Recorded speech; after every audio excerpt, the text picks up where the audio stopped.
नमस्कार। आज तारीख है 21 दिसंबर 2025 और आज हम एक कह सकते हैं एक बड़ी पहेली पर बात करने वाले हैं। हाँ, एक ऐसी पहेली जिसके दो बिल्कुल अलग अलग जवाब दिए जा रहे हैं। बिल्कुल। भारत की सबसे पुरानी पर्वत श्रृंखला अरावली एक बड़े विवाद के केंद्र में है। एक तरफ भारत सरकार है जो कह रही है कि उसने अरावली को बचाने के लिए एक मास्टर स्ट्रोक चलाया है। और दूसरी तरफ है पर्यावरणविद, जिनका कहना है कि ये अरावली की मौत का फरमान है। एक ही फैसला और दो बिल्कुल उल्टी कहानियां। तो आज हम दिए गए स्रोतों के आधार पर इन दोनों दावों की परतें खोलेंगे और पता लगाने की कोशिश करेंगे कि सच क्या हो सकता है। और ये सब शुरू हुआ सुप्रीम कोर्ट के एक हालिया आदेश से। हाँ, एक आदेश जिसने अरावली पहाड़ी की परिभाषा ही बदल दी। तो चलिए सीधे मुद्दे पर आते हैं। हुआ ये कि 20 नवंबर 2025 को, पिछले महीने ही। हाँ पिछले महीने, सुप्रीम कोर्ट ने केंद्रीय पर्यावरण मंत्रालय के एक प्रस्ताव को मंजूरी दी थी। और इस प्रस्ताव का सबसे बड़ा पॉइंट था कि अब से अरावली पहाड़ी उसे माना जाएगा जिसकी ऊंचाई कम से कम 100 मीटर हो। सुनने में तो बड़ा सीधा साधा टेक्निकल सा बदलाव लगता है। वही तो, पहली नजर में लगता है कि ठीक है, प्रशासन को आसान बनाने के लिए एक क्लियर कट रूल बना दिया है। हाँ, कि 100 मीटर से ऊपर है तो अरावली, नहीं है तो नहीं, मतलब कंफ्यूजन खत्म। लेकिन ये 100 मीटर का आंकड़ा ही क्यों? क्या इसके पीछे कोई खास वैज्ञानिक वजह है, या ये सिर्फ एक एक आसान गोल नंबर है जो प्रशासन के लिए सुविधाजनक है? क्योंकि 99 मीटर की पहाड़ी और 101 मीटर की पहाड़ी के इकोसिस्टम में तो कोई खास फर्क नहीं होगा। यही सवाल इस पूरे विवाद की जड़ है। सरकार का तर्क ये है कि अब तक अरावली की कोई एक यूनिफॉर्म साइंटिफिक परिभाषा थी ही नहीं। अच्छा। हाँ, हरियाणा के नियम अलग थे, राजस्थान के अलग। इस वजह से अवैध खनन करने वालों को लूप होल्स मिल जाते थे।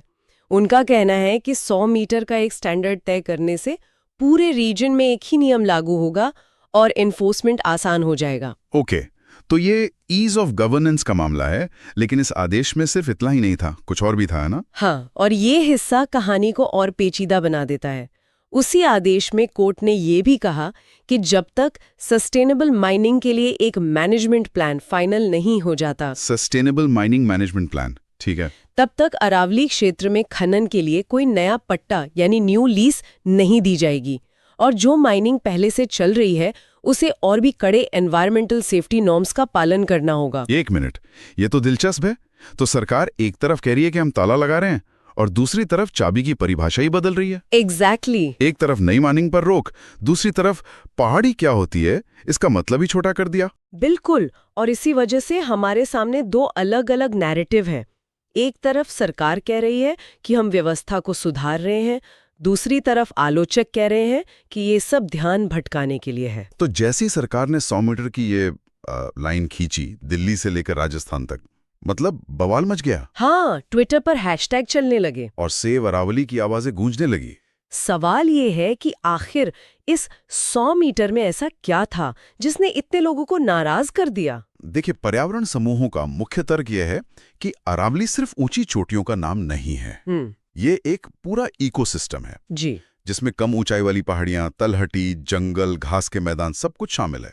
100 मीटर का कट ऑफ लगा के आप इस इकोसिस्टम का एक बहुत बड़ा और जरूरी हिस्सा कानूनी सुरक्षा के दायरे से बाहर कर रहे हैं। और उनके पास इसका असर दिखाने के लिए कुछ चौंकाने वाले आंकड़े भी हैं। जी। उनका दावा है कि इस नई परिभाषा से अरावली का 80 से 90% तक का भूभाग कागजों पर सिकुड़ सकता है। 80 से 90%? हाँ, ये तो लगभग पूरी रेंज को खत्म कर देने जैसा है। हाँ, और ये आंकड़ा हवा में नहीं है।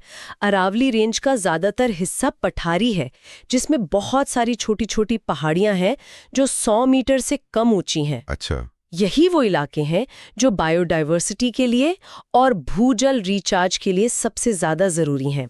आलोचकों को डर है कि जो जमीनें अब कानूनी तौर पर अरावली नहीं मानी जाएंगी, फिर रियल एस्टेट और खनन माफिया के लिए खुली तिजोरी की तरह हो जाएंगी। मतलब गुड़गांव में जो गोल्फ कोर्स एक छोटी पहाड़ी पर बना है, या फरीदाबाद के पास जो फार्म हाउसेस बने हैं, बिल्कुल, वो सब अब शायद लीगली अरावली नहीं कहलाएंगे। हाँ, और भविष्य में ऐसे और प्रोजेक्ट्स के लिए रास्ता खुल जाएगा। बिल्कुल, और इसके परिणाम गंभीर हो सकते हैं। वायु प्रदूषण बढ़ेगा, जो पहले ही दिल्ली एनसीआर की सबसे बड़ी समस्या है। सही बात है। भूजल का स्तर और नीचे जाएगा और गर्मियों में तापमान और बढ़ेगा, क्योंकि अरावली इन सभी चीजों के खिलाफ एक प्राकृतिक कवच का काम करती है। ओके, ये तो हुई आलोचकों की बात, लेकिन सरकार का भी तो एक पक्ष है, और जैसा आपने कहा, उनकी कहानी इससे बिल्कुल अलग है। हाँ, और ये कहानी भी उतनी ही जोरदार है। पर्यावरण मंत्रालय का दावा है कि इस नई परिभाषा से वास्तव में 90% से अधिक अरावली क्षेत्र किसी न किसी रूप से संरक्षित स्थिति में आ जाएगा। एक मिनट, ये कैसे हो सकता है? यही तो बात है। ये तो समझ से बाहर है। सरकार कह रही है 90% से ज्यादा इलाका बचेगा, और एक्टिविस्ट कह रहे हैं 80-90% खत्म हो जाएगा। क्या दोनों अलग अलग नक्शे देख रहे हैं? इसमें कहीं तो कोई बड़ा पेंच है। पेंच परिभाषा का ही है। सरकार शायद सिर्फ उन हिस्सों को गिन रही है जो पहले से ही किसी न किसी कानून के तहत संरक्षित है, जैसे नेशनल पार्क या वाइल्ड लाइफ सैंक्चुरी या नोटिफाइड फॉरेस्ट एरिया। हाँ, उनका तर्क है कि 100 मीटर की परिभाषा इस मौजूदा सुरक्षा को और मजबूत करेगी और एक स्पष्ट सीमा तय कर देगी। ओह, तो इसका मतलब जो इलाका अभी तक किसी भी खांचे में फिट नहीं था, लेकिन था अरावली का ही हिस्सा, जैसे वो छोटी छोटी पहाड़ियां या बफर जोन, वो अब इस परिभाषा से बाहर हो जाएंगी। एग्जैक्टली। और एक्टिविस्ट की चिंता शायद उन्हीं इलाकों को लेकर है। बिल्कुल, और वही इलाके रियल एस्टेट और माइनिंग के लिए सबसे ज्यादा आकर्षक है। सरकार इसे ग्रीन वॉल जैसी विकास योजनाओं से भी जोड़ रही है। हाँ, मैंने सुना है इसके बारे में। जिसका मकसद अरावली के साथ साथ एक हरित पट्टी बनाना है। लेकिन आलोचक कहते हैं कि आप दीवार बनाने के लिए पहले नींव ही क्यों खोद रहे हैं? और खनन पर जो रोक लगाई है उस पर सरकार का क्या कहना है? क्योंकि सबसे बड़ा डर तो यही है कि ये सब खनन लॉबी के लिए किया जा रहा है। और दे रही है कि खनन नियंत्रण में कोई ढील नहीं दी गई है। वे सुप्रीम कोर्ट के उसी आदेश का हवाला देते हैं जिसमें नई माइनिंग लीज पर रोक और मौजूदा खनन के लिए कड़े नियमों की बात है। तो हमारे सामने दो बिल्कुल विपरीत कहानियां हैं। एक तरफ विनाश की चेतावनी, दूसरी तरफ बेहतर प्रबंधन का वादा। ओके, चलिए 1 मिनट के लिए इस बहस से जरा जूम आउट करते हैं और समझते हैं कि हम आखिर किस चीज की बात कर रहे हैं। ये समझना जरूरी है कि अरावली सिर्फ कुछ पहाड़ नहीं है। ये दुनिया की सबसे पुरानी पर्वत प्रणालियों में से एक है। ये धरती की सबसे पुरानी यादों में से एक है। हिमालय तो इनके सामने बच्चा है। ये तो कमाल की बात है। मतलब जब दुनिया में डायनासोर्स घूम रहे थे तब ये पहाड़ यहाँ खड़े थे। ये जानने के बाद तो इन्हें सिर्फ पहाड़ी कहना भी थोड़ा अजीब लगता है। बिल्कुल, और इनका काम इनकी उम्र से भी बड़ा है। ये श्रृंखला दिल्ली, एनसीआर, हरियाणा और राजस्थान के लिए एक प्राकृतिक दीवार की तरह काम करती है। ये पश्चिम से आने वाली थार मरुस्थल की धूल भरी आंधियों को रोकती है। तो ये एक तरह की सुरक्षा ढाल है। अगर ये ना होते तो क्या होता? सोचिए, अगर ये पहाड़ न होते तो दिल्ली और गुड़गांव की हवा में आज जितनी धूल है उसकी 2 गुनी या 3 गुनी होती। बाप रे! थार का रेगिस्तान हर साल कुछ किलोमीटर आगे बढ़ रहा होता और हमारी खिड़कियों पर रेत की एक परत जमी होती। ये अरावली उस रेत के तूफान के सामने एक ब्रेक की तरह खड़े हैं। तो ये दिल्ली एनसीआर का एयर फिल्टर भी है, एसी भी और बॉडीगार्ड भी। आप कह सकते हैं एयर फिल्टर इसलिए क्योंकि इसके जंगल प्रदूषण सोखते हैं, एसी इसलिए क्योंकि ये गर्मी को कम करते हैं, और बॉडीगार्ड? और बॉडीगार्ड इसलिए क्योंकि ये रेगिस्तान को आगे बढ़ने से रोकते हैं। और यही नहीं, ये भूजल को रिचार्ज करने के लिए एक विशाल स्पंज की तरह काम करते हैं। गुड़गांव और दिल्ली जैसे शहर आज पानी के लिए तरस रहे हैं। ये पहाड़ वो बैंक हैं जहां हमारा भूजल जमा होता है। और तो और ये तेंदुए जैसे कई वन्य जीवों के लिए एक महत्वपूर्ण गलियारा, एक तरह से जानवरों का NH8 है, जो अलग अलग जंगलों के बीच उनकी आवाजाही के लिए जरूरी है। तो जब हम अरावली की परिभाषा बदलने की बात करते हैं तो हम सिर्फ चट्टानों और पत्थरों की बात नहीं कर रहे होते, नहीं, बल्कि एक पूरे लाइफ सपोर्ट सिस्टम की बात कर रहे होते हैं। और बहस इस बात पर है कि ये सिस्टम कितना बड़ा या छोटा होना चाहिए। सही कहा। इस पूरी बहस के बीच एक और खबर ने लोगों की चिंता को और बढ़ा दिया। ऐसा लगता है कि जब सबका ध्यान 100 मीटर वाले नियम पर था तब एक और खेल हो गया। आप वन सलाहकार समिति यानी फॉरेस्ट एडवाइजरी कमेटी के फैसले की बात कर रहे हैं? जी हाँ। समिति ने फरीदाबाद में लगभग 67.68 हेक्टेयर संरक्षित अरावली वन भूमि के पिछले नॉन फॉरेस्ट यूज के लिए एक्स पोस्ट फैक्टो अप्रूवल दे दिया है, जिसे इन्हें बहुत भारी भरकम लगता है। आसान भाषा में इसका क्या मतलब है? एक्स पोस्ट फैक्टो अप्रूवल का आसान भाषा में मतलब है, चलो कोई बात नहीं, इसका मतलब है कि किसी काम के हो जाने के बाद उसे कानूनी रूप से सही ठहराना। अच्छा। इसे ऐसे समझिए कि आपने बिना लाइसेंस के गाड़ी चलाकर एक्सीडेंट कर दिया और बाद में आरटीओ ने आपको लाइसेंस देकर कहा कि ठीक है, अब सब लीगल है। बाप रे।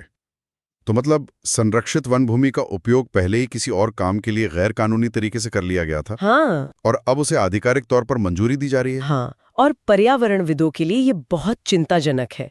जब एक तरफ अरावली की परिभाषा पर इतनी बड़ी बहस चल रही हो, तब संरक्षित वन भूमि पर हुए अतिक्रमण को इस तरह से रेगुलराइज करना, ये मौजूदा सुरक्षा को लेकर गहरा संदेह पैदा करता है। ये तो एक तरह से गलत काम के लिए एक मिसाल कायम करता है। बिल्कुल, कि आप पहले नियम तोड़ो और बाद में उसे लीगलाइज करवा लो। तो एक तरफ भविष्य की परिभाषा पर बहस चल रही है और दूसरी तरफ अतीत के उल्लंघनों को चुपचाप वैध बनाया जा रहा है।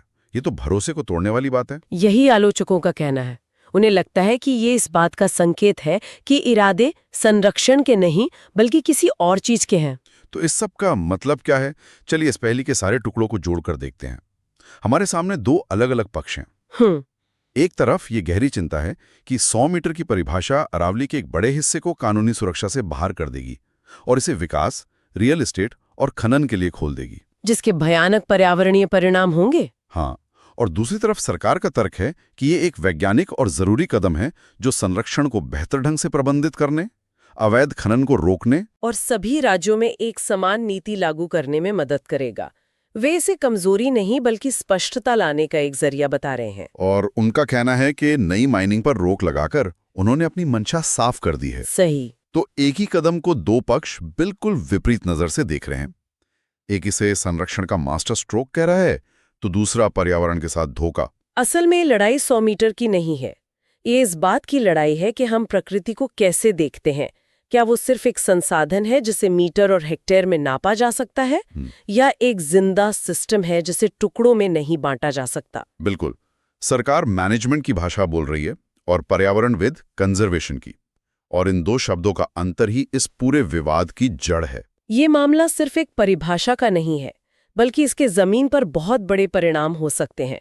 ये बेहतर प्रबंधन की दिशा में एक कदम है या विकास के नाम पर पर्यावरण को नुकसान पहुंचाने के लिए एक लूप होल। ये बहस अभी लंबी चलेगी। जुड़ी हुई वास्तविकता के बीच संतुलन कैसे बनाते हैं?